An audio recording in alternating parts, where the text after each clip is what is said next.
내가 복음을 부끄러워하지 아니하노니 이 복음은 모든 믿는 자에게 구원을 주시는 하나님의 능력이 됨이라. 먼저는 유대인에게요 그리고 헬라인에게로다. 복음에는 하나님의 의가 나타나서 믿음으로 믿음에 이르게 하나니 기록된 바 오직 의인은 믿음으로 말미암아 살리라 함과 같으니라. 아멘. 우리는 신앙생활을 하는 신앙인들입니다. 신앙생활을 다른 말로 이야기하면 믿음생활이다 그렇게 이야기할 수 있는데, 여러분, 믿음에는 대상이 있습니다. 그러면 우리의 믿음의 대상은 누구입니까? 우리의 믿음의 대상은 하나님이십니다. 우리는 하나님을 믿는 하나님의 사람들입니다. 그런데 하나님께 대한 믿음의 내용은 두 가지입니다. 첫째는 하나님은 전능하시다는 것입니다. 우리가 믿는 하나님은 전능하신 하나님이십니다. 두 번째는 그 하나님이 우리를 사랑하신다는 것입니다. 하나님은 천지 만물을 말씀 한마디로 창조하실 정도로 능력 있는 분이시고요. 또한 그분은 독생성자 예수 그리스도를 십자가에 못 박으실 만큼 우리를 사랑하시는 분이십니다. 그리고 우리가 그 하나님의 전능하심을 믿고 하나님이 우리를 사랑하신다는 사실을 믿으면 여러분, 저와 여러분은 생명의 복을 받습니다. 영생을 선물로 받게 되고요. 우리는 천국 백성이 되는 것이고요. 우리는 하나님의 자녀가 되는 것입니다. 요한복음 1장 12절입니다. 영접하는 자, 곧 그 이름을 믿는 자들에게는 하나님의 자녀가 되는 권세를 주셨다 말씀하셨습니다. 믿으면 하나님의 자녀가 되는 권세를 주시고요. 믿으면 생명의 주인공이 되게 하시는 것입니다. 우리가 하나님을 믿으면 우리가 의로워서가 아니라 하나님을 믿는 그 믿음 때문에 하나님께서 우리를 의롭게 여겨 주시는 것입니다. 하나님 안에서 우리는 의인이 되게 되는 것입니다. 그러므로 여러분, 믿음은 생명의 복인 것입니다. 오늘 한번 따라서 해보실까요? 믿음은 생명의 복입니다. 할렐루야. 믿음은 생명의 복입니다. 그런데 우리가 이 생명의 복인 믿음을 갖게 되면 하나님의 자녀가 되게 영생을 선물로 얻을 뿐만 아니라, 우리가 생명의 복인 믿음을 갖게 되면, 그리고 그 믿음을 따라 살게 되면 따라오는 네 가지 선물이 있습니다. 첫째는 용기가 선물로 따라오게 되는 것입니다. 그래서 여러분, 믿음을 가진 사람은 용기 있는 사람들이 되게 되는 것입니다. 폴 테일리라고 하는 신학자가 쓴 존재와 용기라고 하는 책이 있어요. 그 책에 보면 인간이 인간답게 존재하기 위해서 필요한 것들이 많이 있지만 그 가운데 용기가 가장 중요하다. 테일리라고 하는 신학자가 그렇게 이야기를 합니다. 그렇습니다. 우리가 인생을 살아가는데, 우리의 삶을 살아가는데 우리에게는 용기가 필요합니다. 그런데 여러분, 이 용기가 어디에서 생기는지 아십니까? 용기는 믿음에서 나오는 것입니다. 믿음이 있어야 용기가 있게 되는 것이고요. 인간이 믿음이 없으면 비겁해지게 되는 것입니다. 여러분, 우리는 다윗 이야기 잘 알죠?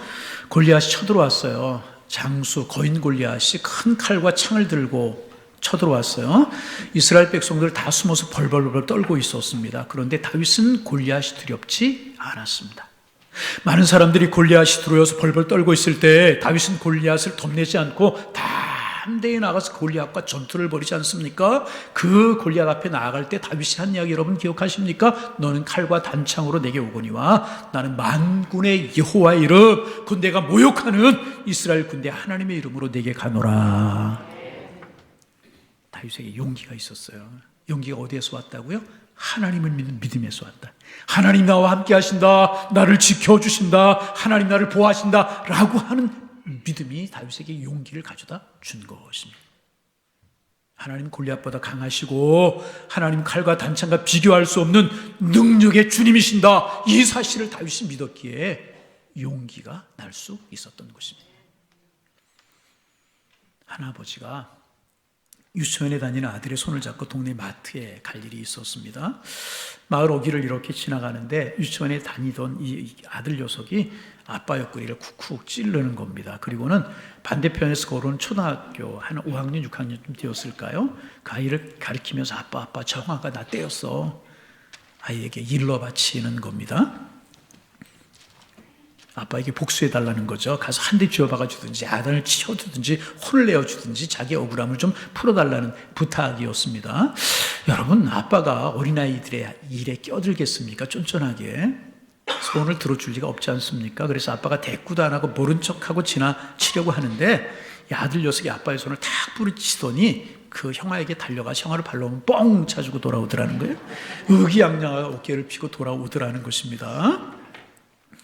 아무리 자기보다 크고 나이가 많은 형이지만 아빠가 옆에 있는데 무서울 게 뭐가 있겠느냐, 그런 생각이 아이에게 든 것 아니겠습니까? 저는 이야기를 들으면서요, 다윗이 골리앗을 이긴 이치가 바로 여기에 있구나 하는 것을 알게 되었습니다. 사울왕이나 이스라엘 백성들은요, 편할 때 하나님을 믿는다고 했어요. 하나님을 섬긴다고, 하나님을 의지한다고 했지만 정작 장군 골리앗이 나타나자 눈앞이 캄캄해지면서 하나님이 보이지 않았어요. 하나님이 계시다는 사실을 믿지 못했습니다.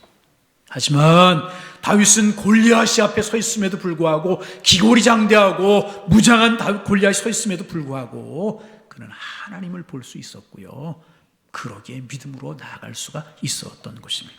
그래서 그 아이의 이야기를 들으면서 그렇구나, 다윗이 골리앗을 이긴 것은 기적이 아니구나, 일상에서 일어난 보편적인 일이구나, 누구나 믿음만 있으면 그렇게 할 수 있다는 사실을 깨닫게 되었습니다. 여러분, 하나님이 늘 나와 함께 계시고 또 그 하나님이 전능하시고 나를 사랑하시는 아버지 되심을 믿을 때 우리는 절대로 비겁해지지 않고요, 그 누구도 그 무엇도 두려워하지 않게 되는 것입니다. 그래서 여러분, 믿음은 용기에서 오는 거예요. 사람들은 문제가 있기 때문에 넘어지는 것이 여러분 아닙니다. 우리는 문제가 있기 때문에 넘어진다고 생각하는데 그런 것이 아니라 용기가 없기 때문에 넘어지는 경우가 훨씬 더 많습니다. 골리앗이 있기 때문에 이스라엘이 패한 것이 아니고 두려워 떤 것이 아니고요, 하나님을 믿지 못하는, 하나님을 보지 못하는 불신 때문에 용기가 없었고 떨 수밖에 없었고 무너질 수밖에 없었던 것입니다. 여러분, 12명의 정탐꾼이 가나안을 정탐할 때도 그렇지 않습니까? 12명이 가나안 땅을 다 정탐했어요. 그리고 그들은 제대로 보고 돌아온 것입니다. 가나안에 살고 있는 사람들은요, 그들의 말처럼 장부에 기골이 장대하고요, 안악자손들은 거인이었고 이제 그랬습니다. 성도 경고하게 그들은 쌓았고요, 그를 무너뜨릴 수 있는 힘이 그들에게 없는 것 사실이었습니다. 그래서 누가 이야기한 것처럼 이스라엘 백성들은 가나안 민족과 비교할 때 메뚜기와 같다, 이 말이 잘못된 일이 아니었었습니다. 상황 파악을 정확히 잘한 것입니다. 그런데 여러분, 여호수아와 갈렙이 제외한 10명의 정탐꾼들이 잘못한 것이 있었어요. 그들은 하나님을 보지 못했다는 거예요. 믿음으로 하나님을 바라봐야 되니 바라보지 못했다는 것입니다. 그들의 문제는 다른 것 아니고요, 하나님을 믿지 못하는 불신이 그들의 문제였었다는 것입니다. 그래서 여러분, 우리가 삶을 살아가는데 찾아오는 문제는요, 세상을 바라보지 못하는 데 있는 게 아니에요. 문제는 뭐냐? 하나님을 보지 못하는 믿음 없음이 문제라는 것입니다. 우리가 소년 다윗처럼 작고 세상은 골리앗처럼 크게 보일지라도 믿음만 있으면 문제될 것이 없는 것입니다. 가나안 사람들은 장부들이고 우리는 스스로 보기에 메뚜기 같아도 문제될 것이 없는 것입니다. 하나님을 믿는 믿음이 있고요, 그 믿음으로 하나님만 볼 수 있으면 되는 것이라는 것입니다. 용기를 가지고요, 넉넉히 이기는 삶을 살아갈 수 있게 되는 것입니다. 여러분, 믿음의 주인공들이 되셔서 믿음으로 말미암아 따라오는 생명의 유빈 용기의 주인공들 되시기를, 넉넉히 이기며 살아가는 하나님의 사람들 되시기를 주님의 이름으로 축원합니다. 두 번째, 믿음이 주는 선물이 무엇인가? 생명의 선물이 무엇인가? 평안함입니다. 평안함. 용기가 있는 사람은요, 평안할 수 있는 거예요. 여러분, 다윗에게서 이 평안함을 우리 발견할 수 있지 않습니까? 시편 23편에서 여호와는 나의 목자라고 고백합니다. 자신이 믿는 하나님은 아주 능력 있는 자신의 목자라는 것입니다. 그래서 나는 부족함이 있을지라도 나는 부족함이 없다고 노래하면서 하나님께 자기를 푸른 초장에 누우시고 쉴 만한 물가로 인도하신다고 고백하지 않습니까? 그런데 여러분, 이 말씀을 가만히 생각해 보세요. 뒤집어서 이야기를 해보세요. 생각해 보세요. 여호와는 나의 목자라고 하는 이 고백을 뒤집어서 이야기하면 나는 그분의 양이라는 것입니다. 양과 같은 존재라는 그런 고백이 되는 것입니다. 다윗은 목동 출신이었기 때문에 양이라고 하는 짐승을 누구보다 잘하는 사람이 다윗이었습니다. 여러분, 양은 약한 동물이지 않습니까? 그런데 여러분, 이렇게 이제 평안함이라고 하는 것은 강한 데서 오는 걸까요? 약한 데서 오는 걸까요? 평안함이라고 하는 것은요, 약하면 평안하지 못해요. 강해야 평안할 수 있습니다. 여러분, 동물의 왕국이나 이런 동물들이 나오는 이런 프로그램 좋아하십니까? 저는 참 재미있게 보곤 그래요. 오래전에 TV에 동물의 왕국이라고 하는 프로에서 배부른 사자의 모습을 본 적이 있어요. 먹이를 잡아먹고 배가 잔뜩 부른 사자가 네 다리를 쭉 뻗고 하루 종일 자는 모습을 본 일이 있었습니다. 여러분, 사자가 만사태평하게 잠을 잘 수 있는 것이 왜 그래요? 자신감 때문에, 두려움이 없기 때문에 그런 것 아니겠습니까? 사자는 자기가 강하다는 사실을 스스로 인식하고 있기 때문에 평안을 누릴 수 있는 것입니다. 그런데 여러분, 양은 어떻습니까? 바스락 깜짝 놀라가서 도망을 합니다. 양만 그런 것이 아니라 약한 짐승들, 사슴이나 노루나 토끼 이런 같은 것들, 이런 짐승들을 보면은요, 주변에서 이상한 기운만 돌아도요, 먼 일을 제치고 도망 36개 주랭랑을 칩니다. 무슨 일이 일어났는지, 어떤 짐승이 왔는지 보지도 않고 확인하지도 않고요, 무조건 뛰기 시작하는 거예요. 늘 두려워요. 늘 평안을 찾아보기가 어려워요. 언제 어디서 사자나 표범이 나타날 줄 모르니까 항상 긴장 상태로 귀를 세우고 쫑긋쫑긋하고 그러고 있지 않습니까? 양도 약한 짐승이에요. 그래서 평안과 거리가 먼 동물이 양이라는 것입니다. 양은 누워서 자지도 못하는 동물입니다. 그런데 다윗은 이와 같은 사실을 잘 알면서도 시편에서 노래하기를 그가 나를 푸른 초장에 누시며 쉴 만한 물가로 인도하시는도다, 이렇게 노래했어요. 양에게는 쉼이 없어요. 발을 쭉 뻗고 누워서 쉬는 동물이 절대 아니라는 것입니다. 그런데도 다윗은 평안도 없고 찬 암식도 없는 동물인 양을 자신에게 비유하면서 평안함의 복을 받았다. 왜요?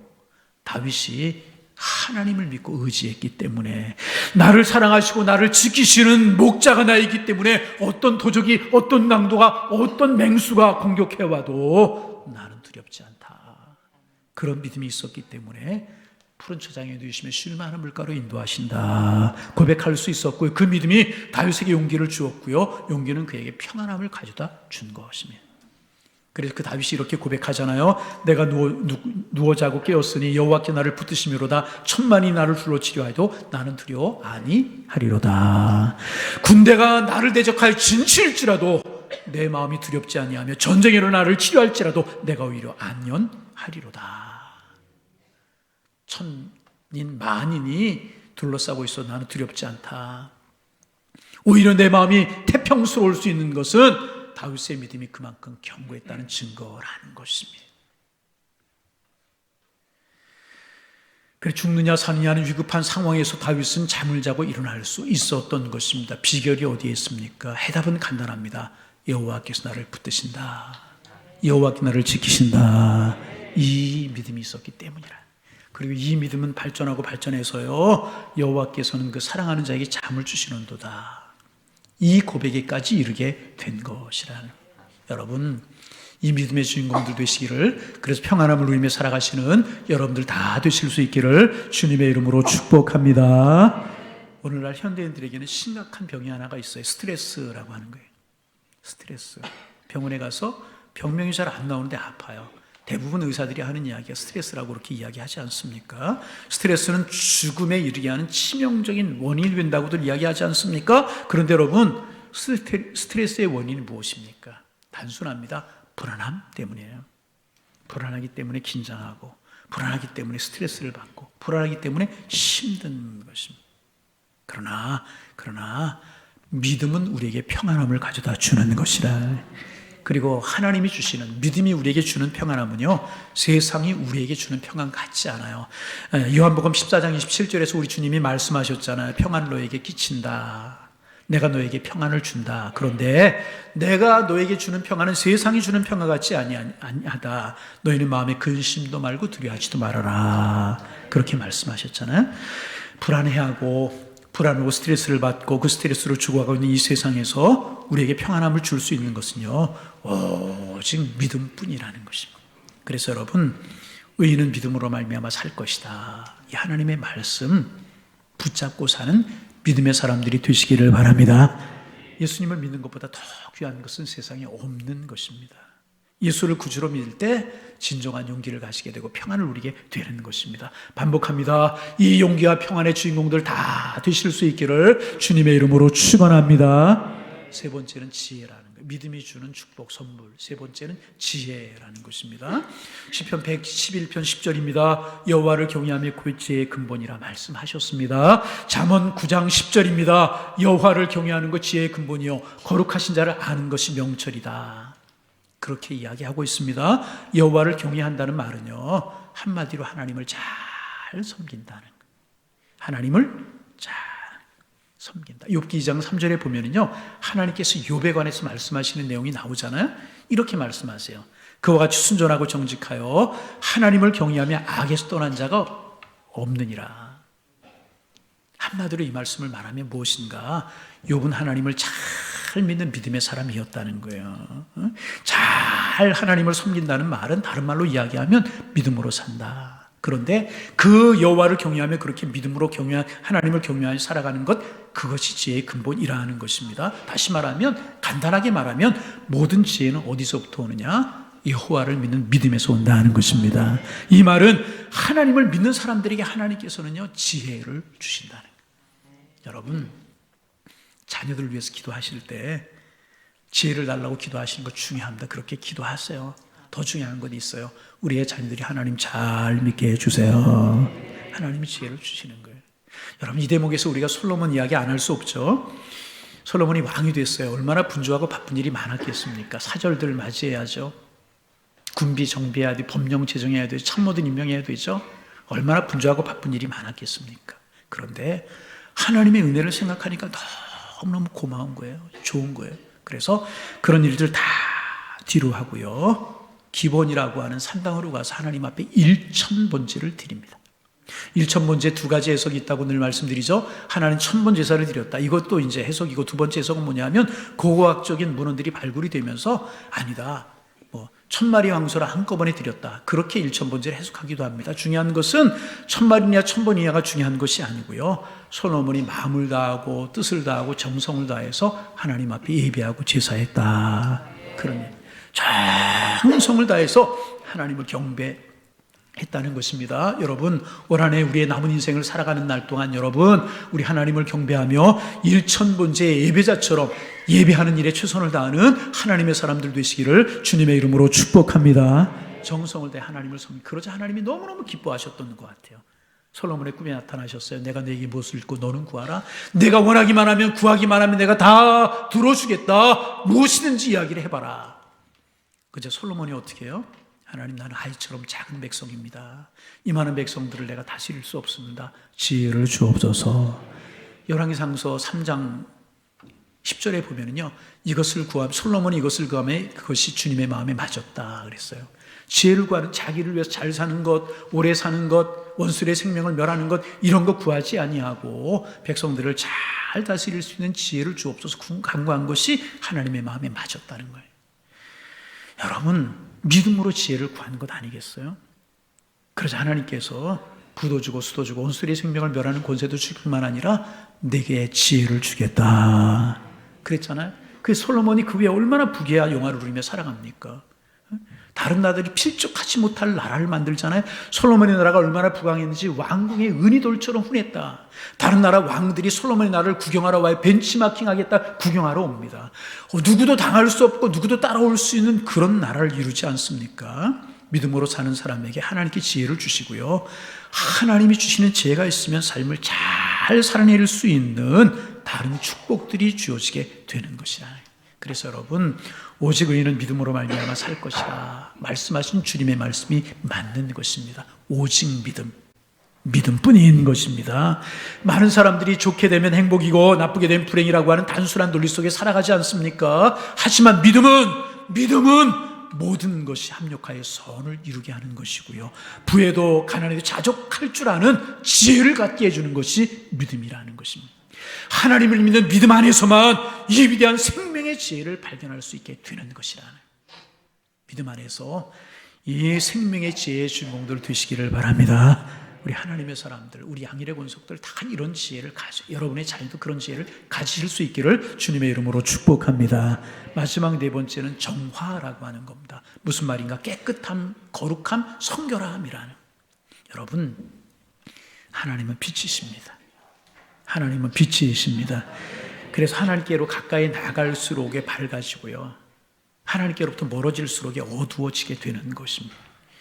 하나님께로부터 멀어지면 어두워지는 거예요. 어두워진다는 말은 뭐예요? 육신의 소욕을 따라 살고 세상을 따라 살고 그렇게 된다. 어두워진다는 것입니다. 죄 가운데 살아가게 된다는 거예요. 믿음으로 하나님 가까이 하면 우리의 삶이 성결하고 깨끗해진다는 것입니다. 여러분, 로마서 1장을 보면 특별히 이제 26절 이하, 로마서 1장 26절 이하를 읽어보면 우리 사람들이 세상을 살아가면서 저지른 죄악들이 아주 구체적으로 나열이 되어 있어요. 이런 죄 저런 죄 구체적으로 나열이 되어 있어요. 그런데 26절을 보면 이를 인하여 라고 하는 말씀으로 시작이 됩니다. 그 말은 26절 이하에 나오는 모든 인간의 구체적인 죄악들, 삶을 살아가며 저지른 그런 죄악들은 그 앞에 있는 어떤 것 때문에, 어떤 사건 때문에 그런 죄악들이 일어난다라고 하는 그런 말씀입니다. 그런데 인간이 그 많은 죄에 빠지게 되는 원인이 무엇이냐? 18절에서 25절 말씀이 밝혀주고 있는데, 거기에 보면 인간이 저지르는, 인간이 범하며 살아가는 모든 죄악의 뿌리는 무엇이냐? 하나님을 알만한 것이 우리 속에 있음에도 불구하고 하나님을 섬기지 않고 우상을 섬기는 불신앙이 있다. 하나님을 믿지 않고 하나님을 섬기지 않는 그 불신앙이 모든 죄의 근원이다. 거기에서부터 죄가 시작이 되는 것이다. 로마서는 그렇게 이야기하고 있습니다. 그래서 이제 신학적으로 이야기할 때 그렇게 이야기하죠. 죄에는요, 근본적인 죄와 지엽적인 죄가 있다. 근본적인 죄는 영어로 sin이라고 그렇게 이야기하고, 지엽적인 죄를 가리켜 sins라고 그렇게 이야기를 합니다. 모든 죄와 악은요, 한 뿌리에서부터 나오게 되는 것인데, 그것이 뭐냐? 불신앙. 하나님을 하나님으로 믿지 못하는 불신앙에서부터 나온다는 거예요.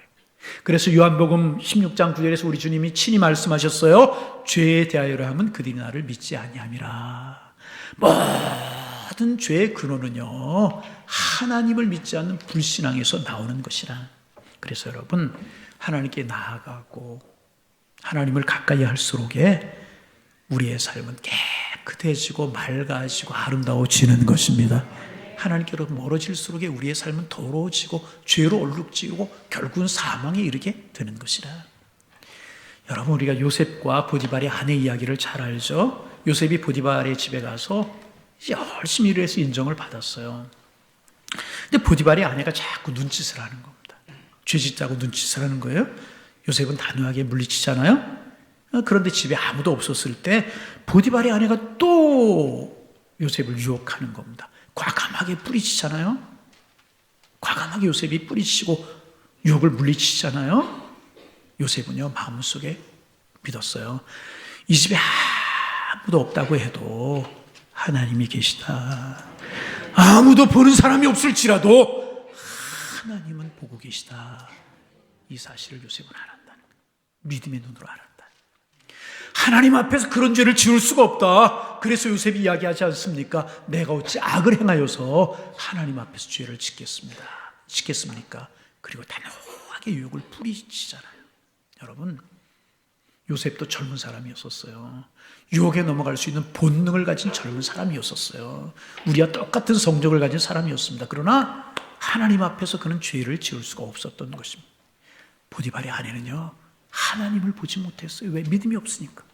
그러나 요셉은요, 믿음이 있었기에 늘 자기와 함께 하신 하나님을 보았다는 것입니다. 죄를 지을 수가 없어요. 그래서 여러분, 믿음은요, 우리를 죄에서 깨끗해 하는 능력을 가지고 있는 것입니다. 로마서 6장 23절에 죄의 삭은 사망이라고 말씀하셨잖아요. 그런데 이 사망의 원인이 되는 죄는 다름 아닌 욕심입니다. 욕심이 잉태한 즉 죄를 낳고, 죄가 장성한 즉 사망을 낳는다. 욕심이 죄를 낳고 죄가 사망을 낳는 것입니다. 그런데 여러분, 욕심은 언제 생기는 것입니까? 욕심이 언제 생기는 거예요? 언제 없어집니까? 욕심은 배고플 때 생기게 되고 배부르면 없어지는 것이잖아요. 언제 식욕이 강해요? 배가 고플 때. 일단 배가 차고 나면 식욕은 사라지게 되지 않습니까? 지금은 그렇지 않지만 예전에 바나나가 귀하던 저희 어려서 바나나 저희 형수님이 저희 집에 몇 쪽 예전에 중학교 때 사다 주신 기억이 났는데 아끼고 또 그래서 썩어 나갈 뻔했어요. 하여튼 그때 서로 바나나 먹겠다고 아이들 사주면 그런 시절이 있었잖아요. 난리 6.25 난리는 난리도 아니었었어요. 그죠? 그렇잖아요. 요즘 그런 게 있어요. 바나나가 흔하다 보니까 배가 고프지 않으니까 실컷 먹으니까 바나나 때문에 다치지 않잖아요. 욕심은 배고픔에서 오는 거예요. 그런데 여러분 기억하세요. 죄는 먹어도요 목마르고요. 죄는 마셔도요 배고픈 특징이 있는 것이죠. 그러나 믿음은요 우리의 삶에 만족을 주는 거예요. 다윗이 이야기하잖아요. 내 잔이 넘치나이다. 믿음으로 만족한. 이 시편 23편은요 우리가 배경을 아셔야 되는데요, 시편 23편의 배경은요 다윗이 좋을 때가 아니라는 거예요. 압살롬에게 반역을 당해 도망다니면서 쓴 시가 시편 23편이라는 거예요. 그런데 여러분 뭐가 만족하겠어요? 뭐 잔이 넘치겠어요? 맨날 사망의 음침한 골짜기죠. 그러나 믿음으로 하나님을 믿는 믿음이 있었기 때문에, 주님이 나를 인도하시고 주님이 나를 축복하실 것을 믿었기 때문에 내 잔이 넘치나이다.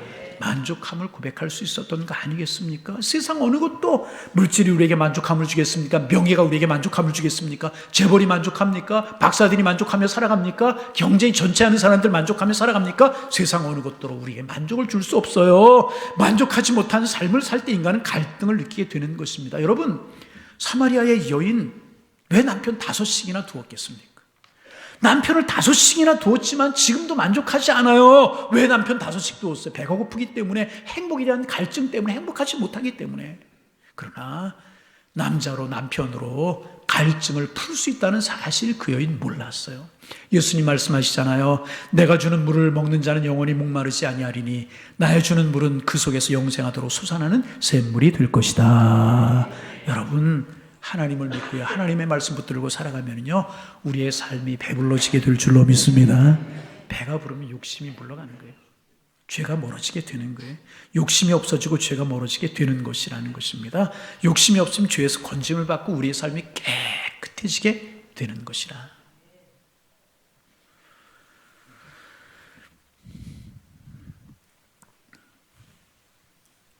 저는 결혼 주례를 좀 많이 하는 편이죠.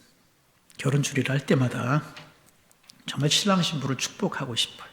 2부 예배 마치고 났더니 우리 교회 청년이었다가 이제 아가씨 만나서 결혼을 하고 이제 그 인사로 이제 왔어요. 제가 주례했다고 이제 조그마한 선물 하나 들고 인사를 하겠다고 왔더라고요. 얼마나 귀해 보이는지 제가 간절한 마음으로 축복 기도하고 갔어요. 신랑 신부에게 축복하면서 권하는 말이 있어요. 서로 참아줘라, 기다려줘라, 뭐 이런 이야기를 해서 뭐 여러 가지 이야기를 하다가 꼭 제가 빼놓지 않고 하는 이야기가 하나가 있어요. 두 분 예수 잘 믿는 사람이 되십시오. 다른 거 빼놓을지라도 이건 빼놓지 않아요. 신랑 눈을 바라보면 제 눈을 바라보십시오. 약속하십시오.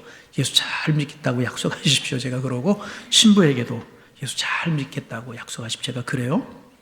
여러분, 왜 그런 줄 아십니까? 예수 잘 믿어야만 잘 살 수 있기 때문에. 세상의 행복이라는 거, 세상의 사랑이라고 하는 거 한계가 있잖아요.